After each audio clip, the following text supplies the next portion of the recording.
As the faithful gathered beneath the towering columns of St. Peter's Basilica, the white curtains drew open and history was made. Pope Leo XIV, formerly Cardinal Robert Francis Prevost, stepped onto the balcony for the first time as the Bishop of Rome, offering a gentle wave and words of peace in Italian and Spanish. And the applause going up, the greeting, the waving, taken by the moment. I think going through his mind, the weight of... Yeah, and after this, now... The cheers from the Vatican echoed around the world, but perhaps none more poignantly than in the quiet streets of Dolton, Illinois, the humble hometown of the first American pope. In this suburban corner of the United States, neighbors and former classmates awoke to the news that the boy who once walked their sidewalks is now shepherd to over 1 billion souls. Gardes Watts, a fellow student at the Catholic Theological Union, stood in awe. "He got the same degree I'm about to earn," Watts said, reflecting on their shared journey of faith. I didn't think an American pope would actually ever be elected in my lifetime.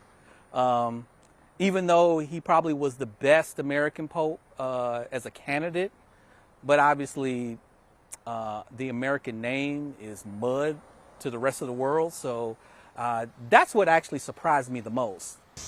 So Pope Leo is a alum of Catholic Theological Union, which I am currently a student about to graduate, and he had obtained the same degree, Master's in Divinity, that I'm going to be obtaining in 2 weeks. So I think that's a pretty good moment for me.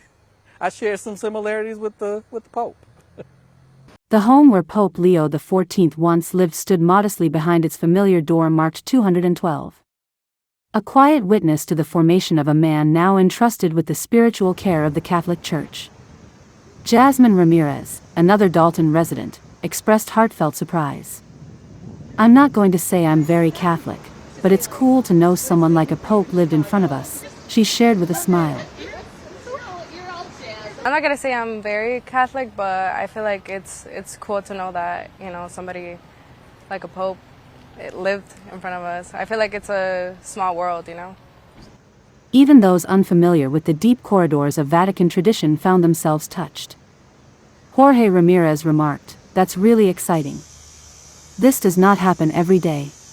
No, that's really exciting because that does not happen every day, As the Church embraces a new chapter under Pope Leo XIV, his path from Illinois to Rome serves as a testament to humility, service, and global unity in Christ. While world leaders have begun sending congratulations, including U.S. President Donald Trump, who called it a great honor for our country, the Pope's past comments suggest he will continue to speak with moral clarity, even on political matters.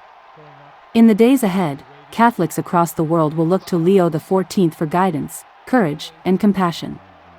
But in Dolton, they'll simply remember him as Robert, a neighbor who listened, learned, and led, long before the white smoke ever rose from the Sistine Chapel.